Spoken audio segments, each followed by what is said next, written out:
درس این جلسه درباره توابعی از دو متغیر تصادفی از بخش 6-7 کتاب راست. ما قبلا درباره تابعی از یک متغیر تصادفی و اینکه چطور میتونیم تابع چگالی احتمال یا تابع PMF یا همچین متغیری رو به دست بیاریم از روی متغیر تصادفی اولیه صحبت کردیم. این جلسه میخوایم تابعی از بیش از یک متغیر تصادفی رو ببینیم چطوری تابع چگالی احتمالش رو به دست میاریم.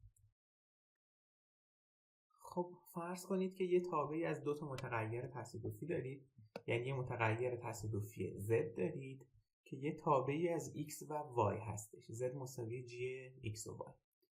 پس z خودش یه متغیر تصادفی میشه که برای هر نقطه از فضای نمونه اعمال این تابع g هستش به x اومگا و y اومگا. این میشه z اومگا. خب برای به دست آوردن توزیع z میتونیم راه‌های مختلفی داشته باشیم. اولین راهی که واسه تابعی از یک متغیر تصادفی دیدیم این بود که بیایم تابع CDFش رو به دست بیاریم و بعد ازش مشتق بگیریم و به PDF برسیم. ما اینجا هم میایم از همین شروع میکنیم. تابع CDF متغیر تصادفی z FZZ میشه احتمال اینکه z کوچیک‌تر مساوی یه z کوچیکی باشه که این زدمون خودش gx و y میشه احتمال اینکه gx و y کوچیک‌تر مساوی z باشه. به دست آوردن یه همچین احتمالی رو از روی تابع چگالی احتمال مشترک x و y قبلا دیدیم.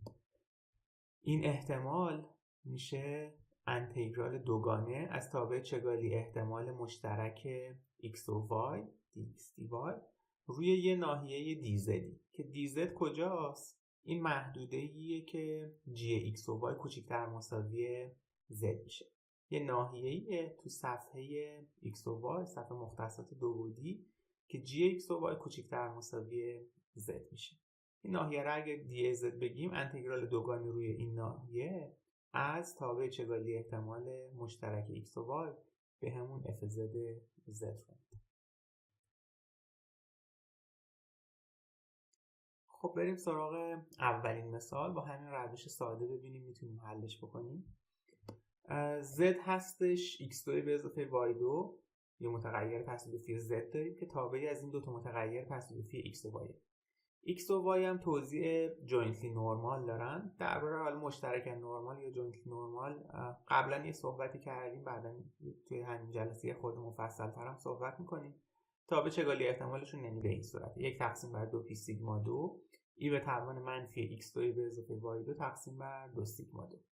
این تابع چگالی احتمال مشترک دو تا متغیر تصادفی x و y که مستقل از هم هستن و جفتشون هم توزیع نرمال 0 و سیگما دارن. قبلا با این مواجه شدیم. سیگما انحراف معیارشون البته اگه بخوایم واریانس بنویسیم میشه سیگما 2. خب ما میریم از این تعریف استفاده کنیم تا FZZ رو به دست بیاریم، ازش مشتق بگیریم تا به f کوچیک z برسیم تا به چگالی احتمال. خب اگر زدمون کوچیکتر از 0 باشه که این احتمالمون مساوی با 0. چرا؟ چون z هستش x2 به اضافه y2 حتما یک کمیت نامنفیه، نمیتونه کوچیکتر از یه عدد منفی بشه. پس این احتمال پی z کوچیکتر از زدمون مساوی با 0 میشه برای زدای کوچیکتر مساوی 0.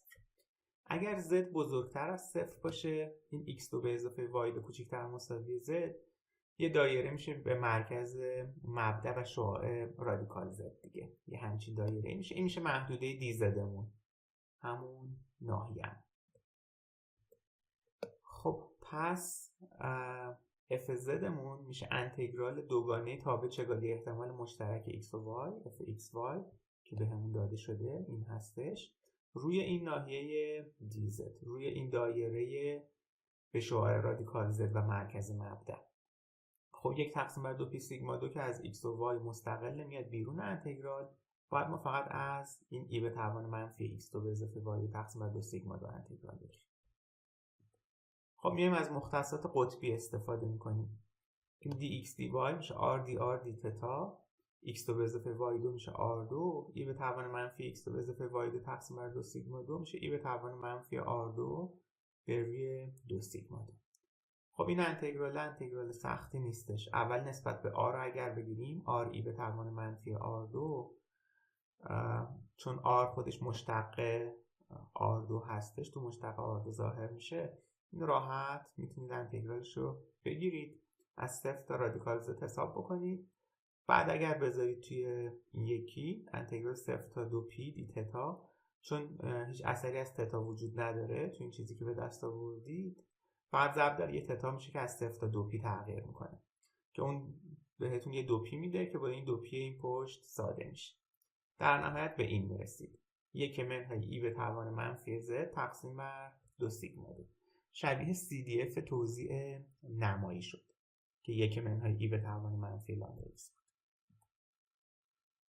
خب از این اگه یه مشتق بیایید بگیرید به این میرسید: 1 تقسیم بر 2 سیگما 2 ای به توان منفی زد تقسیم بر 2 سیگما 2 یو زد دیگه. یو زد هم برای این میذاریم که یادآوری کنیم برای زدهای بزرگتر از 0 فقط تا به چگالی میشه. برای زدهای کوچکتر از 0 دیدیم که CDF همون 0 میشه که در نتیجه PDF همون هم 0 میشه. خب Z پس یه توزیع نمایی داره که اون پارامتر لامداش 1 تقسیم بر 2 سیگما 2 میشه. X و Y نرمال بودن، Z مساوی X2 به اضافه Y2 دیدیم که شکل نمایی پیدا میکنه. این برای سیگما مساوی 1 میگیم Z توزیع کای 2 یا کای اسکوئر. بعضیا اینو واژه یونانیشو استفاده میکنن، خی میگن، توزیع خی اسکوئر یا خی 2، ولی تو انگلیسی معمولا همون کای گفته میشه. توزیع کای 2 با درجه آزادی 2. توزیع کای 2 از این توزیعهای خیلی مهم توی آمار هستش.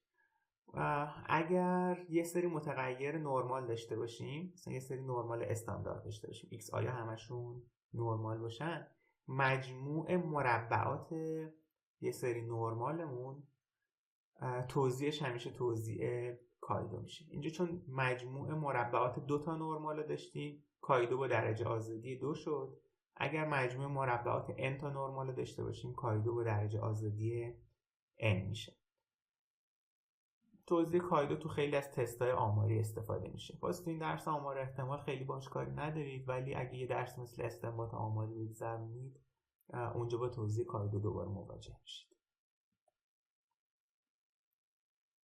خب مثال بعدی، یه متغیر تصادفی Z داریم که x به اضافه y هستش. یه تابع خیلی ساده، مجموع 2 تا متغیر تصادفی x و y که x و y مون متغیرهای تصادفی دلخواه هستن.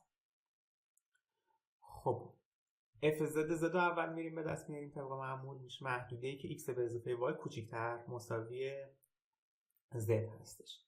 این یعنی چی؟ یعنی این خط x به اضافه y مساوی z که در نظر بگیریم، این قسمت پایینش میشه محدوده x به اضافه y کوچیک‌تر مساوی z. خب f z میشه انتگرال دوگانه از تابع چگالی احتمال مشترک x و y روی این محدوده x به اضافه y کوچیک‌تر مساوی z.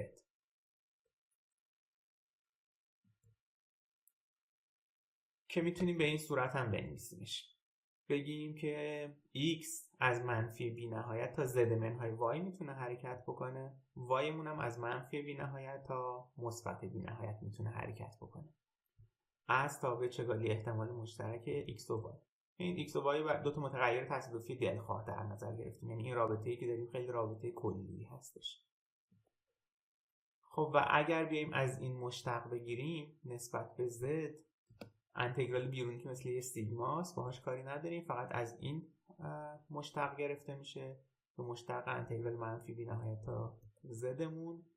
اگه از قضیه لایبنیتز استفاده کنیم میگیم مشتق انتگرال آز تا بی زد جی ایکس و زد دی ایکس میشه مشتق بی نسبت به زد وقتی که ایکس رو بذاریم بی در جی بی و زد منهای مشتق پایینی آ نسبت به زد ضرب در جی آ و زد وقتی ایکس رو میذاریم آ به اضافه انتگرال آ زد تا بی زد مشتق رو ببریم داخل، مشتق جی ایکس و زد نسبت به زد در دی ایکس. خب اگر از این استفاده بکنید میبینید که اون انتگرال منفی بی نهایت تا زدتون به این شکل در میاد. در نهایت میشه f x y z منهای y و y دیوار. پس این میشه رابطه کلی که به دست آوردیم. اگر x و y با همدیگه جمع بشن، هر تابع چگالی احتمال مشترکی میخوان داشته باشن، توش به جای x بذاریم z منهای y، به جای y بذاریم خودش، انتگرال بگیریم نسبت به y از منفی بی نهایت تا مثبت بی نهایت. تابع چگالی احتمال z که مجموع x و y هستش حاصل میشه. خب حالا اگر x و y مستقل باشن چی میشه؟ fxy میتونیم بنویسیمش fx ضرب در fy. پس fxy z منهای y و y میشه fx z منهای y در fy y. یا اگر یه جوری دیگه رفته بودیم این میشد fy z منهای x در fxx. چیزی که هستش به همون رابطه میرسیم که قبلا داشتیم، کانولوشن دوتا تابع چگالی احتمال x و y. ما این رابطه رو قبلا هم به دست آورده بودیم که اگر x و y مستقل از هم باشن و z مساوی x به اضافه y باشه، fz تابع چگالی احتمال z میشه کانولوشن تابع چگالی احتمال x و تابع چگالی احتمال y و mgf شون مومنت جنریتینگ فانکشنشون هم تو هم دیگه ضرب میشه، چون گفتیم mgf مثل تبدیل لاپلاس عمل میکنه و تبدیل لاپلاس وقتی که ضرب شده باشه اونور تابعهای اصلی کانوالو میشن و برعکس، اگه کانوالو شده باشن لاپلاساشون تو هم دیگه ضرب میشه، لاپلاس نهایی رو به دست بیاره. خب بریم سراغ مثال بعدی.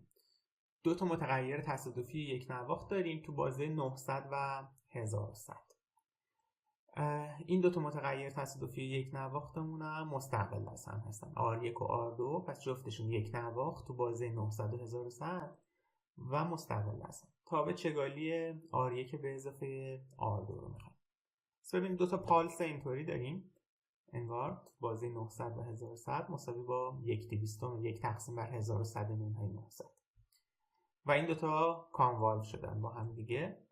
کانولوشن دوتا پالس رو احتمالاً قبلا دیدید که یه توزیع مثلثی میشه، یه همچین حالتی میشه که این نقطه وسطش میشه مجموع وسط این دوتا پالستون. میده 1000 رو دارید، اینجا هم 1000 رو دارید، اینجا پس میشه 2000 و این ور تا 2200 میره، از این ور تا 1800. ارتفاع مثلث هم همون 1200.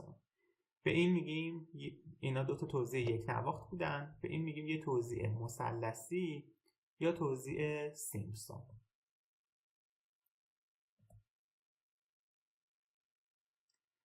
خب مثال بعدی،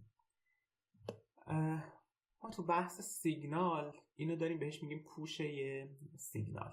اگه سیگنال x کوسینوس تتا به اضافه y سینوس تتا باشه، پوشش یعنی حد اکثر مقداری داره با این رادیکال x به اضافه y به دست میارنش. حالا با این بحث ما کاری نداریم. مثلا توی این درس دو تا متغیر تصادفی نرمال داریم با میانگین 0 و انحراف معیار سیگما و مستقل از هم هستن. ما میخوایم رادیکال x2 به اضافه y2 ببینیم که توزیعش چی میشه.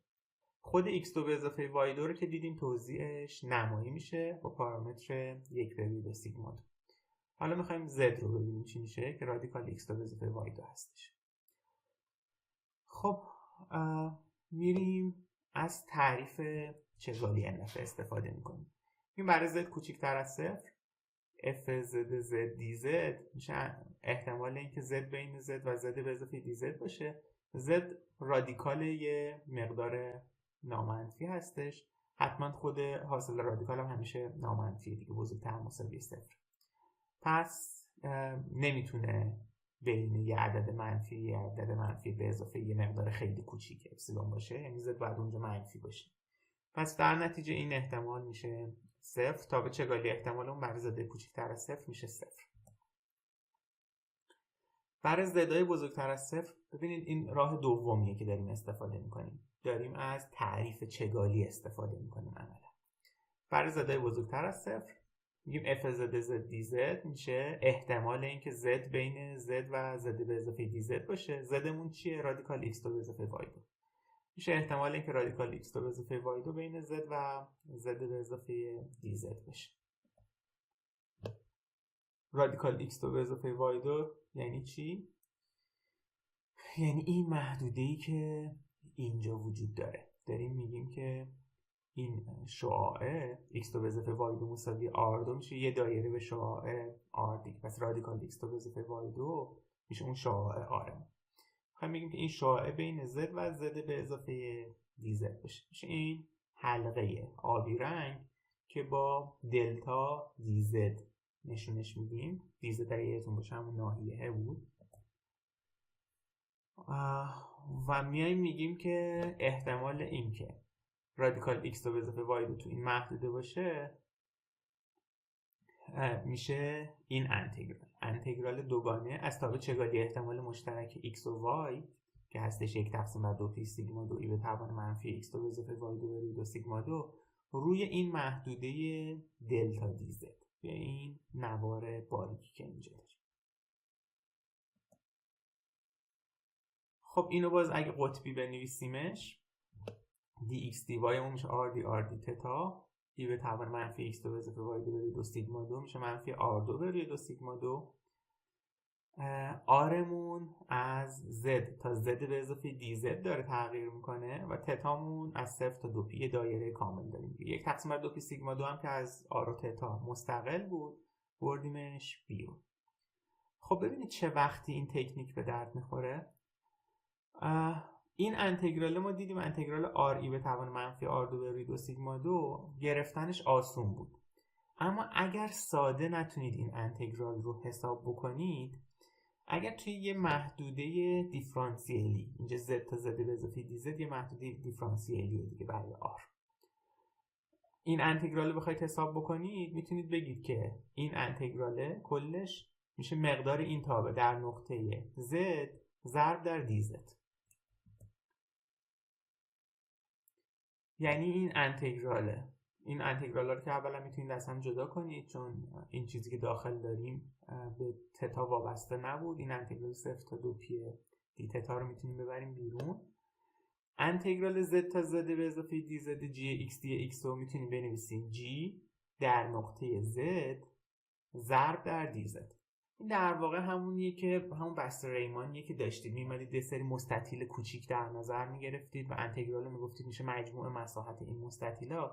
چون دیزت خیلی باریکه شما میتونید انتگرال رو با یه مستطیلی که حالا طولش جی زد هستش و عرضش دی زد هستش تخمین بزنید. میشه پس جی زد دی زد فاصله این انتگرالتون میشه زد تقسیم بر این 1/2 سیگما 2 هم دارید دیگه. این 0 تا 2p که 2p ایجاد میکنه با این 2p ساده میشه. 1/2 سیگما 2 دارید. آرتون میشه z ای به توان منفی r2 به روی 2 سیگما 2 میشه ای به توان منفی z2 به روی 2 سیگما 2 ضرب در یه dz. حالا dz رو از طرفین میتونید ساده بکنید. f زدتون میشه این توضیح z تقسیم بر سیگما 2 ای به توان منفی z2 به روی 2 سیگما 2 برای زدای مثبت. به این توضیح میگیم یه توضیح رایلی. اینم از اون توضیح‌های خیلی معروفه که باز توی مخابرات زیاد به کار میاد. توی شبکه هم توی بحث مختلف تئوری سفت و مدل کردن ترافیک شبکه توضیح رایلی رو خیلی وقتا استفاده میکنه.